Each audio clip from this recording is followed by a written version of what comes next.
Hey, it's the podcast guy. Sutton United Talk Time on podcast. It's the Sutton Podcast. And there it is!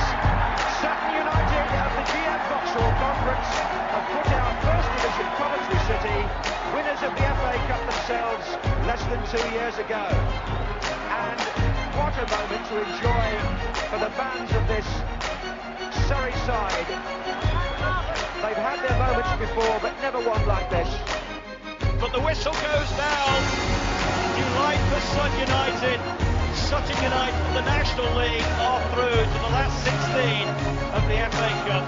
No longer English football's perennial non-league club. A 123-year crescendo reaches a new peak for Sutton United, who are promoted to the Football League for the first time.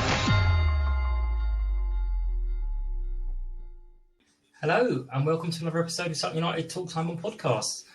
We're not live, which is going to be quite good because I've now reset everything up at home and I've got two screens, so I can now stare really disconcertingly into the camera as I'm looking at people. It's quite horrifying when I've watched it back, but so it's just as well we're not live. Joining me today is Andy Kay. Hello, Andy. You all right? Good evening, sir. And also Dan from Gandemonium. Hello, Dan. Or Dan. Evening. I don't know why I have to keep saying from Gandemonium because you've written it on there. Yeah, I know. So I keep saying from Gandemonium. How are you? Not too bad, mate. Not too bad. Yeah, Good. a little bit tired after yesterday's festivities, but you know, Yeah. standard Sunday, really. Yesterday was. I did pick it out in the calendar as one I really wasn't going to be bothered to go to, especially in the middle of December. I was like, I'm not traipsing over Even there. for a fiver. Yeah, but it was also Josh's 21st birthday. So it was kind of my excuse. So Josh was delighted to make the blog last week. My pleasure. And I also decided to ramp it up a little bit. And I messaged Matt and Ali and a couple of others and said, would you mind doing a little video? And, oh, by the way, he fainted last week. So if you could mention that would be quite handy as well. So both Matt and Ali was like, happy birthday. Sorry to hear about your faint. And then Josh was like, oh my God, you got a message. Why'd you do that? And Dundo was the best because I got Dundo to mention that, oh, it's me, Dundo, your ex-favourite player before Tom, Rory, Dave, and now it's Ali. What's that all about? He did it brilliantly. So, and after I put it all together, I was like, what other club in the world can you do that with? You just message going, there's a favour. Can you mug off my nephew? Yeah, absolutely. Do a message to someone for us. And by the way, can you just please take the piss out of them as well? And then them all going, yeah, all right. But yes, we do have to talk about yesterday. Well, apparently we have to talk about yesterday. You mentioned it was a fiver, so it was a nice big offer for them to get a big crowd in, and they had a sellout. Yeah. Yeah. Dan, what was it you described it as? A Qatari sellout. A Qatari sellout, yes. Lots of spaces around. I guess that's the danger of when you do those fiver things. It's your aim is to sell the stadium out, but the problem is because it's only a fiver. If it's a bit chilly or a bit, things like the trains are a bit faffy like they were yesterday, it's just really easy to sack it off because you just go, it's a fiver. Yeah, exactly. And just loads didn't bother. Yeah, I mean, but it was still what 8,000 odd there through the gate, something like that. Yeah, just over 8, which is not bad to be fair. We'd take that. Exactly, but huge shocks before kickoff. Andy, what was your thoughts at the? He's not 4-4-2. What the hell is going on here? So my thought process was like, okay, right. I might as well, pay lip service and just look at the team. I'm probably going to guess who it is. Blah, blah, blah. And I went, what? 4-5? What? It's got to be a mistake. Then I looked at the team. It's like, no, he's got Harry in there. He's got Ali in there. He's got Eastie in there. And none of them are going to be playing up front. It is a 4-5-1. I was actually thinking, I cannot remember the last time we didn't play a 4-4-2. Certainly not from the start of a game. No. I mean, there was a bit of excitement because we're all sitting there going, well, hang on, I think Josh is going to play up front and Harry's going to be out wide, or this one's going to play up front. And then we're like, no, we might actually be playing a different formation, different ideas. And Gabriel was like, Well, that's the Leyton Orient manager's plan to bug it up, isn't it? So, we don't need to scout them. We know what they're doing. Yeah, we know what they'll turn up and do. Yeah. But it seemed to work. The first first 45, it wasn't the most exciting in the world, I guess, but we're doing the job. You guys were there. What was it? What was it like when you were there? I don't think the game turned out a lot differently from what a lot of people expected it to. We always set up solid. We're always going to make sure we turn up and compete.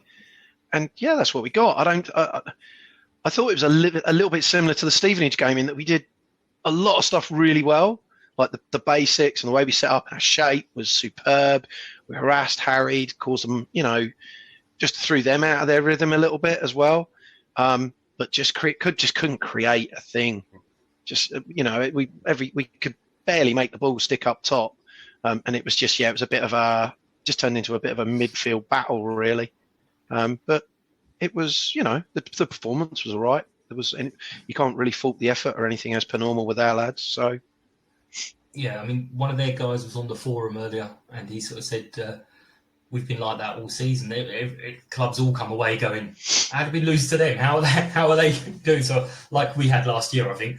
A lot of clubs walking off going, they can't. Well, I mean, we were talking to Spenny Pete, who you might have seen around at some of our games, but he lives in Leyton, so he's an Orient season ticket holder, and he tends to go most of their home games. He actually bumped in the away end with us yesterday, but he said he told us exactly how they go and how they play, and he said don't let them have shots from outside the box. He said that they tend to be quite solid, and he said but when they get a chance they take it. Exactly how it panned out. Yeah. So how were you feeling at half time, Andy? What were your? Yeah, I mean, actually, I thought it was pretty impressive. I mean, what really impressed me actually, and over the entire game was Louis and Joe. I thought they were superb actually throughout the entire game. Joe in particular was. Maybe it's just me. I just have more confidence in him as a centre back than a right back, but. Obviously we can't really pick at the moment, can we? So it was good.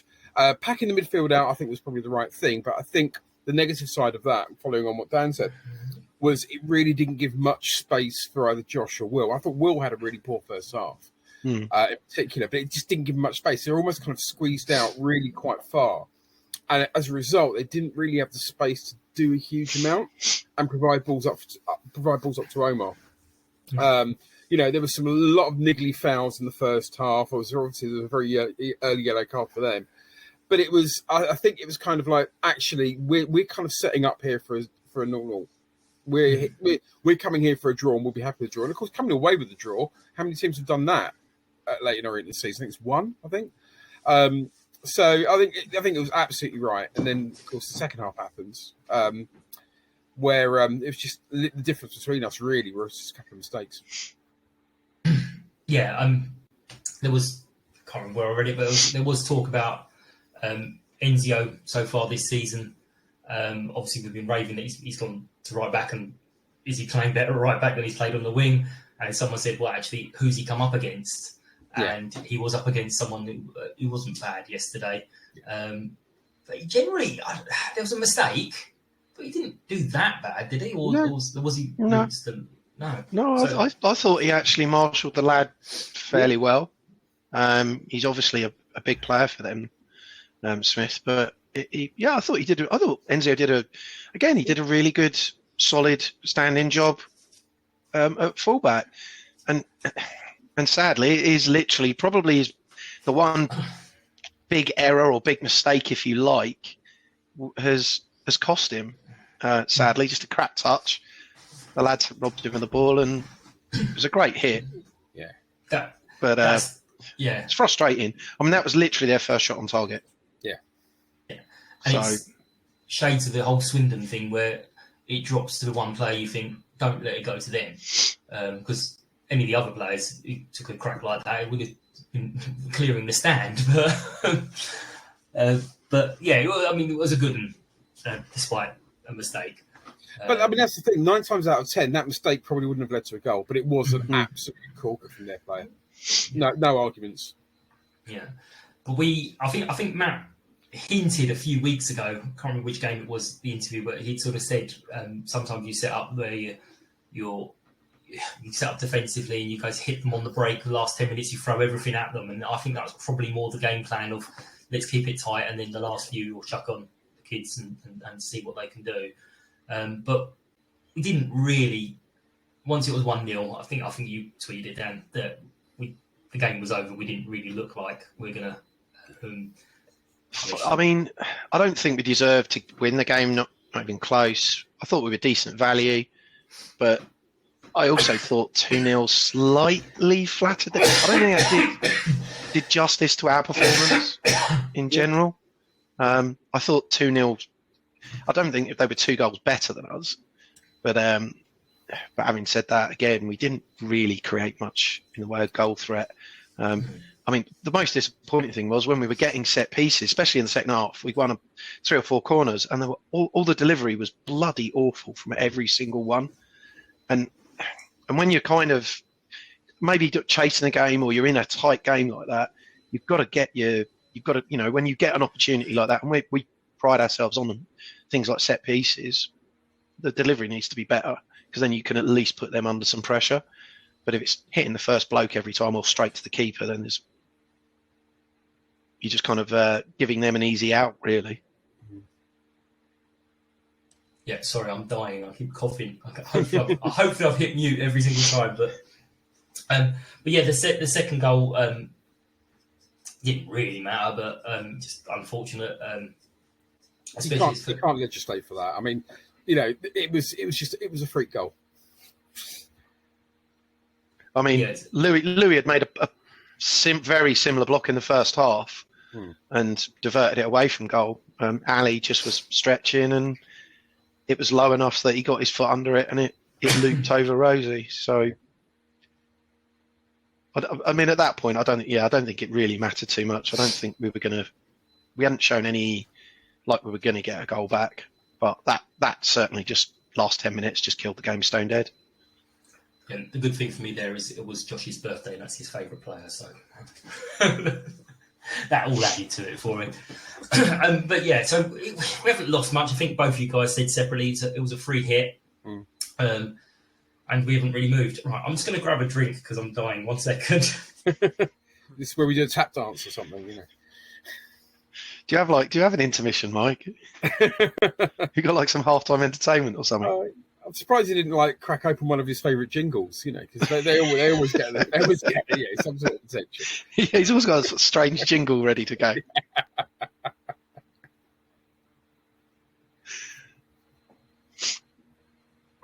Is this the bit where we have the uncomfortable silence? Pretty much, I think so. Yeah, I think so. Yeah. Just sit and stare. So was your journey back all right yesterday? Yeah, it was all right. We just went back to. We went out and had a couple of beers round the corner from the ground, and just let because the tube was rammed when we got out, so we just went to the pub, had a couple of pints. There was a bit of carol singing going on in there. Not that we joined in. I did hear quite a funny story about the technical being closed. Yes. The pub that we always go to, and I actually found out the exact reason why it's closed. This made me smile. They had a cockroach infestation that they had to clear. But the kind of the breed or the genus of the cockroach was the Oriental cockroach, which I found quite amusing. What difference would that make? Who were we playing yesterday, Mike? Oh, of course. Yeah. See, look, that's highbrow. That's far too highbrow for this. Andy, come on. There's me sitting there thinking, what, does that affect the way they treat it? Well, far too highbrow sort of stuff for this podcast. I'll get the coat. Yeah. Hi, Stephen. How are you? Yeah, all good, thanks. Can you hear me all fine? We can indeed. Yep. We're just wrapping up on yesterday's match, and I was just nearly dying, but they talked through it about cockroaches. So yeah. But we do need, and I'm going to ask you both, and hopefully you've had a little think about it. So we do need some sort of players of the day. So give me a second, and I'll come back for your ideas. My dance, I'm the Player. And I did cough over that. It didn't mute it. Yeah, but the timing was great. Yeah. That's okay. one of the jingles we were just talking about, Andy. Was it? I can only describe it as extraordinary. They generally are. Yeah. I'm telling you now, the guy who does the Stockport one, he's done a podcast for years and years and years. And when he was on, he was like, "This is amazing. This is like being on Harry Hill." This. I'm like, I'll have that. I don't care. And back we come to it being far too highbrow. Yeah, I was like, I'm having that. That's great. Right, so we will start with. Let's go with Dan. Who would you want your first choice to be? Well, I thought Craig Eastman was brilliant yesterday. I thought he did a fantastic job in front of the back four. So he'd be an absolute shoe-in for me. Sorry, Craig Eastwood. Yes, sorry, Craig Eastwood. Eastwood.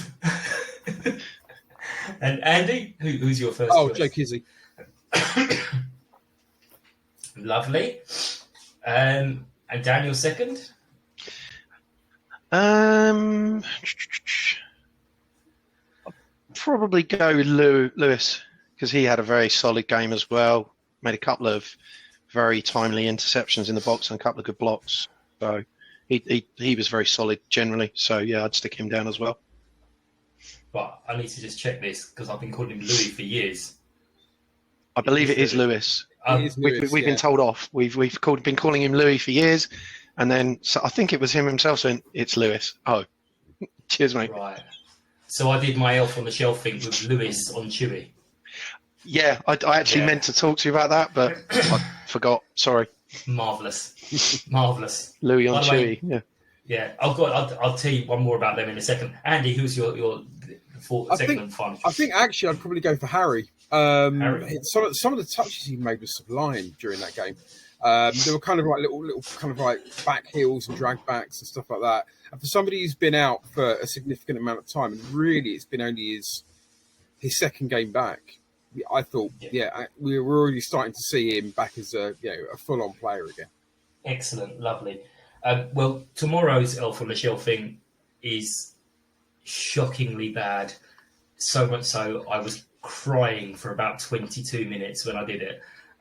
It is horrendous. And I honestly, when you say crying, do you mean out of sheer terror or that you're laughing at your own joke? I was just roaring. When I thought of it, I thought I was laughing. When I put it together, I was laughing. It's just so bad. It's terrible. It really is. So I do. We look forward to that, Mike. Yeah, I do. Some of them have been awful, but they're just so great. Yes. I've loved doing it. I have to be honest. I did balk a little bit when I posted up Killian's one because I suddenly realised actually there's a whole lot of people who aren't going to have a clue who Lassie is, and all there is Killian putting this nice little face going with a dog right in his lap. Who's like, yeah, I mean, out of context pictures. You're all going to find wrong there. But yes, right, okay, lovely. So. We didn't lose anything. We were roughly exactly where we were. Just another game ticked off. Great, wonderful. We'll keep moving. Thank you for taking the time to listen to Sutton United Talk Time on podcast, the Sutton Podcast. If you are new to the show, hello, and you are very welcome. Hope you enjoy what we do. It's a very simple format. We get a few people on to talk about the game that's just gone, and then we preview the next game coming up. We are available on most podcast platforms where you can listen, rate and review. If you find that we're not on your preferred platform, please let me know and I'll sort that for you. If anyone would like to support the podcast, you can find out how with more information on the website, which is www.suttonpodcast.com, and there's a tab where you can find out how to be a guest as well. Please find us on Facebook, Twitter, Instagram and TikTok with the username @SuttonPodcast. Every like, follow and share is really appreciated. Hope you enjoy the rest of the show. Thank you. And now we've got the sort of big Christmas period coming up. And first of all, that is the Boxing Day match against Crawley. So representing Crawley, the whole of Crawley. No pressure. No pressure. Is Stephen. Hello, Stephen. How are you? Fireface. First thing I want to say is I hope that both sets of players will have watched that the World Cup final just now have been inspired, said hope. And because I think if we get anything like that level of excitement on Boxing Day, then or even like half of it, I'll be pretty happy. As long as it goes the Reds' way, of course. Yeah. Oh, bless you. I wouldn't hold your breath, to be honest. Yeah, it's going to be nothing like that. No. I mean, well, you never know. But... Yeah. But what we like to do, and this is where they've pre-warned you, which is a bit unfair, is we like to find out a little bit about yourself, your Crawley supporting history. Essentially, who are you?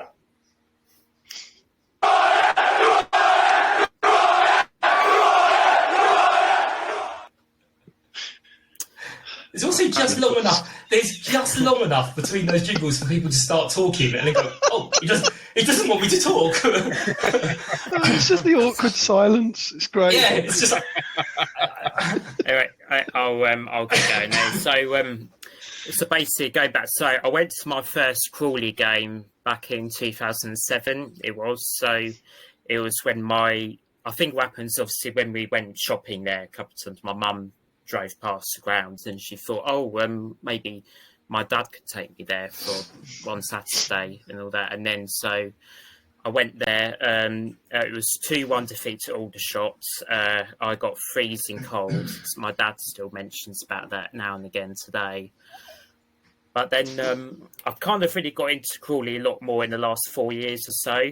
I think because especially now since I was quite into the Premier League a bit when I was younger, but then I think in a way it's more like just how commercial it is and how like it's become a bit of a soap opera and how also, like you don't really feel like if you just watch it, it's nothing. Watching it on TV, it's nothing like actually going to a game and like putting money into the club, supporting the club and feeling like you're part of it as well. So that was what got me more interested in Crawley, I think. And so it happened when obviously I wasn't a season ticket holder until last season because I was at university for a few years beforehand, and then the COVID pandemic hit, so it wasn't really like I didn't really have the money all the time to afford it, but it's definitely. Well, I mean, obviously the results have not gone to plan to this season, really. But it's still worth it. It gives you get to meet people there, and also get to meet the way how it works. So we do let visiting fans into the bar, so it means you get to meet people from all around the country as well. So which is good as long just have a bit of banter with them. Excellent. So there's two things I want to come back to there. So what you're essentially saying is your first time at Crawley was a punishment because Mum said Dad can bring you to that. No, not exactly. If you don't behave, I'm going to take you back up that Crawley. And the one I loved was you got fed up of the Premier League because it was too much like a soap opera. So you're supporting Crawley, which has partly been a bit like a bit of a soap opera this season, no? Well, I think it's just maybe it's a bit more because like how it feels like in the media. For me, it's more about the people at this level and how you feel like the fans are a lot more involved with things, and it's just more like you can. It's a bit easier to know the players as well, and you feel like especially when you're saying that they did well and all that, it's quite nice when you actually they actually get back to you and cheers. It is. I mean, you're talking to, I think, 100 years worth of experience or so between the three of us, all about 30 odd years each. So we know exactly what you mean about that, with the interaction with the players, the board, and all the rest of it. But. You mentioned the bar because that's going to be one of the other jingles, and everyone loves this one. Don't say no. Oh dear. Don't say no. Oh no. Be afraid. So we do ask generally where people recommend we go and have a drink, but there's going to be a couple of different ones this week. But it's basically pub of the week. Okay. Yeah. Thanks.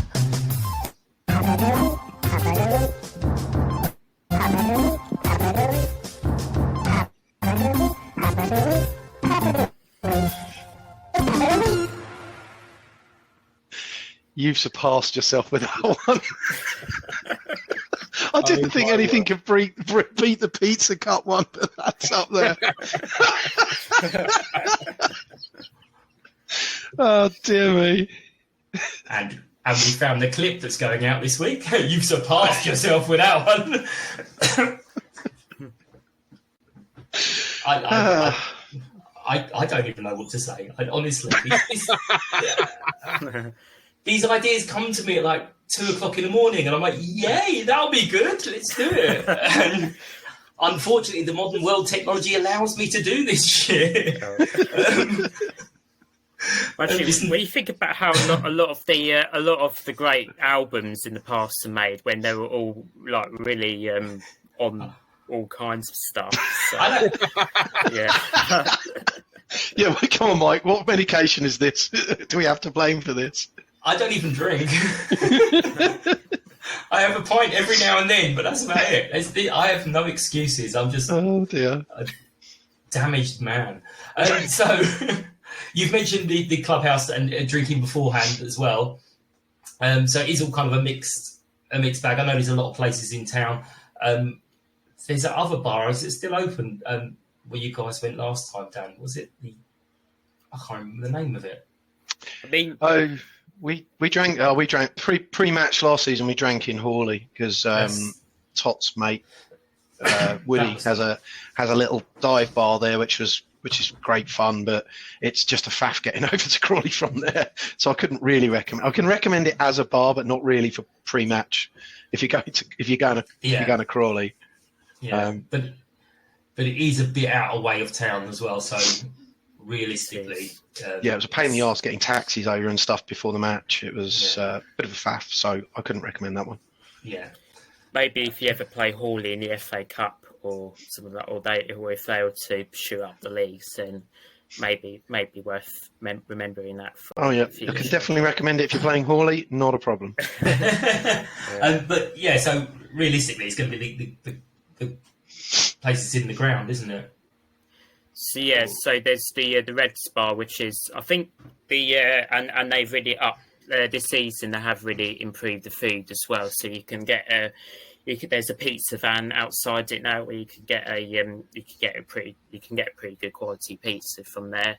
And they also do there's also a burger van as well, which parks outside the ground, so it's worth looking at. And and also last week they did it. Well, I think normally they do it in a kiosk outside the ground, but last week they did it in the bar because of how cold it was. But you can also buy sausage rolls or pie. I think they do pie as well. So yeah, it's a lot better than it was last season. Nice. And you've mentioned the season has been a bit tricky for you guys. New managers, two new managers so far this season. If you include the interim manager Lewis Young, we've been through 3 so far this season. Marvellous. And have things started to look? I mean, you didn't have a game at the weekend, did you? No, we got called off, which is a blessing, to be frank. So, were there any improvements shown under the new manager, or? The first game went pretty well, Swindon. Obviously, it was kind of a bit of a nitty-gritty one where we had it where we were kind of matching for a bit, and then later on it happened where Nick Cerullo scored a deflected goal, which is quite a rare for him because normally he tends to bang one into the corner from distance. So, and also Jack Powell then went on and scored one from nearly the centre circle. So that was a great way for Matthew Everton to start. But last week was abysmal, to be honest. There were quite a few players that are missing through injury or illness, and I think in a way it really exposed how poor Kevin Betts is, who was the previous permanent manager, how poor his recruitment was in the summer. Because of that, we had quite a few players that we played in that were mainly ones that he brought in, and they didn't look. Some of them look National League South standards at best, to be honest with you. So I do think that with Matthew Everton, he has got a big. Well, it'll be interesting to see what he does in January in terms of whether he'll go into the market for a couple of players and who he does going for, but it's just a question is whether it's also like whether with the owners as well. I mean, there've been a couple of things they've done that have been pretty successful, I'd say, but some of their decision making has been questionable though, and I do think that their lack of experience in football is kind of showing that. But yeah, I mean, we obviously we all love all the crypto stuff. We think it's great, but not really. But it's one of those where new ideas could work. You can't absolutely close everything off because no, I think we needed that massively. We needed some fresh ideas. I mean, that it was obvious the last 2 seasons that the club it was going pretty stale. I think, and that I think that they had the wrong people. We needed to do a clear out really of the staff. I mean, obviously, when you heard about what was.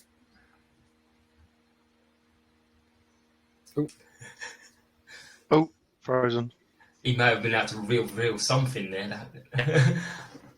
Oh, sorry, Stephen. You no, the old manager. Hang on. Right. I'm just going to mute because he's still talking. But what do you guys think is going to happen? We've got 9 days. I don't think there's anyone else due back in from injury. Yeah, I think Lovett might be available because of the protocols around concussion, so he might be available for selection. Maybe Donovan, I guess. But I can't see there being too many massive changes. No. But what do you think about the game? I know Stephen was hoping for a nice 3-3 draw with free-flowing football, but it's more likely to be like the game at their place last year where we nick a goal in the sort of 79th minute or something and another die game. But what's your thoughts? I think, I can't see it being a classic. You've got a team like us who's kind of rebuilding themselves and it's still a little bit low on confidence. And, we've got, we certainly, I mean, I wouldn't say we've got issues amongst the squad, but obviously the elephant in the room is, we can't score goals at the moment. Mm-hmm. And you've got the whole kind of, the people saying, well, this player's not good enough, this player's not good enough. But when every single striker isn't scoring, there's something else that probably needs to be adjusted, whether it be the way we play, whether it be the formation, whatever it is. I don't know. I'm not a manager. But I think to say that, we've not got good enough strikers and every single one of them isn't scoring, it's probably a bit less of that. So I think obviously we're going to struggle to get the ball in there.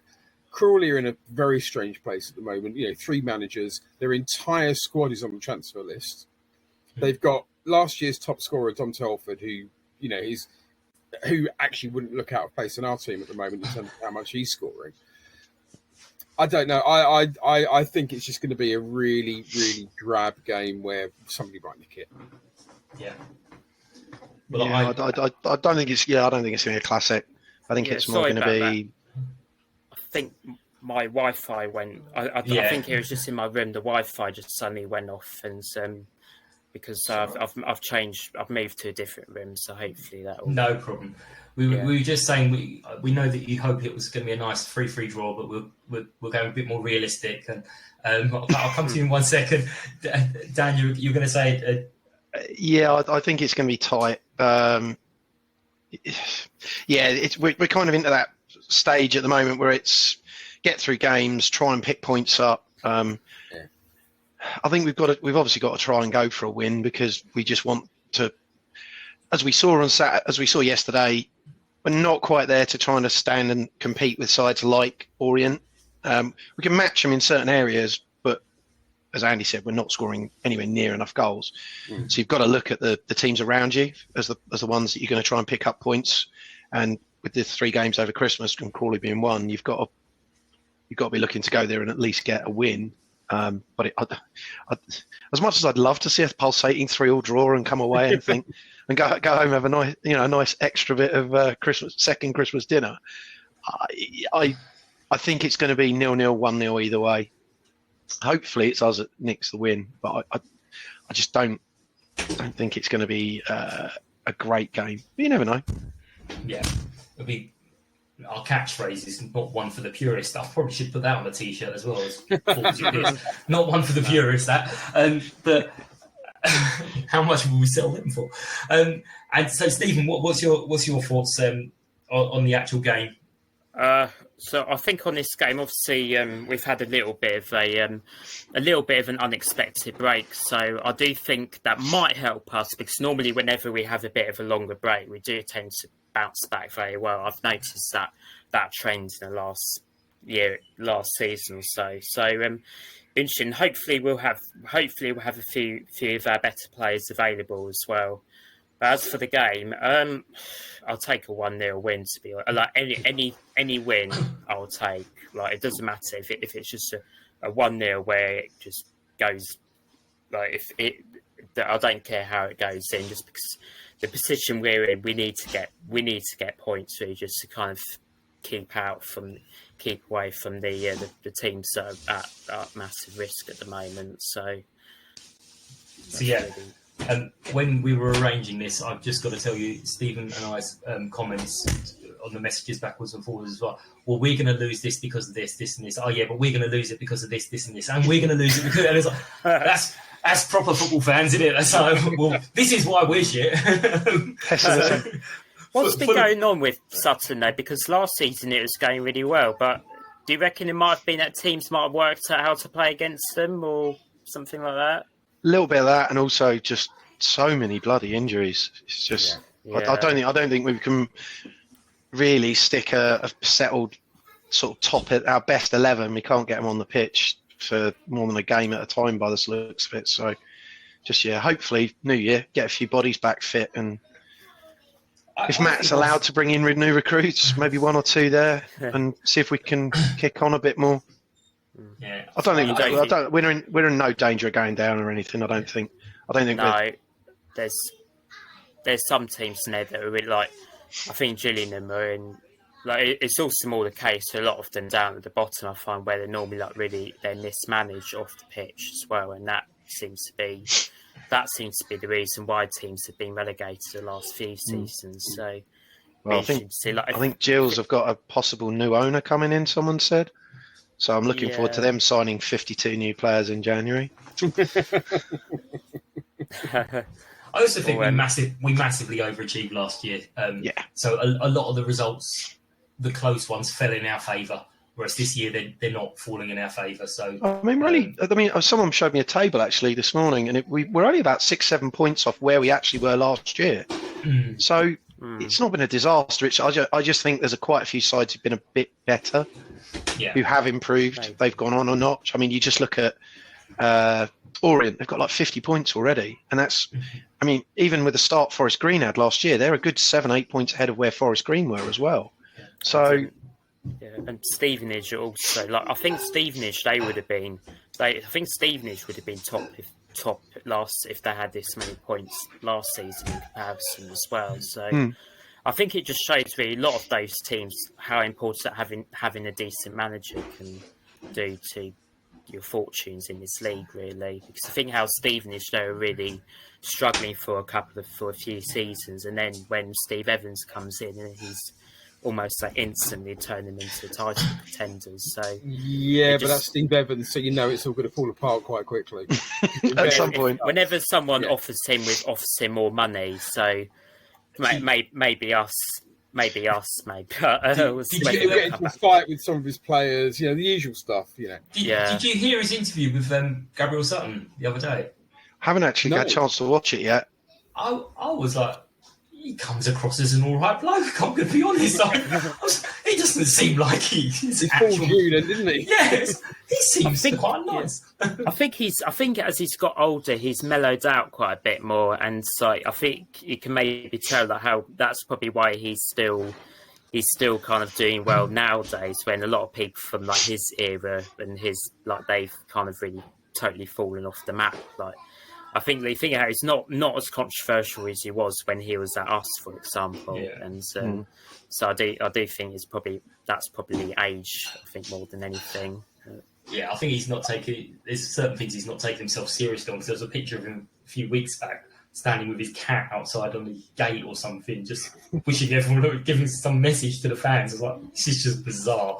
But he's clearly, Or the one when he turned up at Leeds wearing a pair of beach shorts and a sombrero hat. Yeah. Oh yeah, I That was, remember that, a few years ago.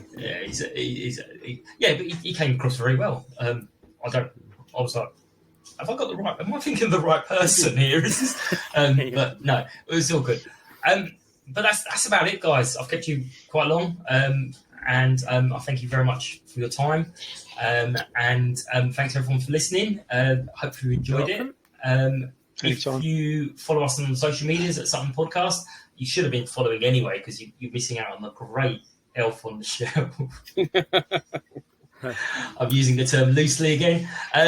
Anyway, it'll be released on all your normal podcast things, platforms. That's the word I'm looking for. And I will have a wonderful Christmas. We will speak to you after the Boxing Day match, and hopefully that goes ahead because I've got a nice little countdown. You two guys are back on for the Wimbledon match, which should be the 100th episode of the reboot.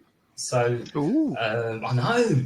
I'm starting God knows what he's going to cook up. What you're going to cook up? I haven't actually got anything planned for jingles, isn't it? Yeah, it's just going to be an hour of jingles.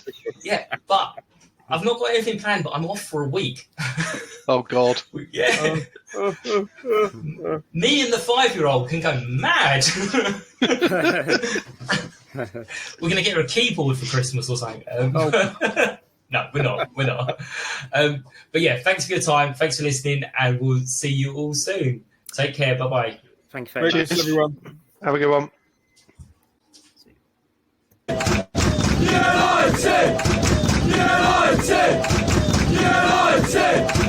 United!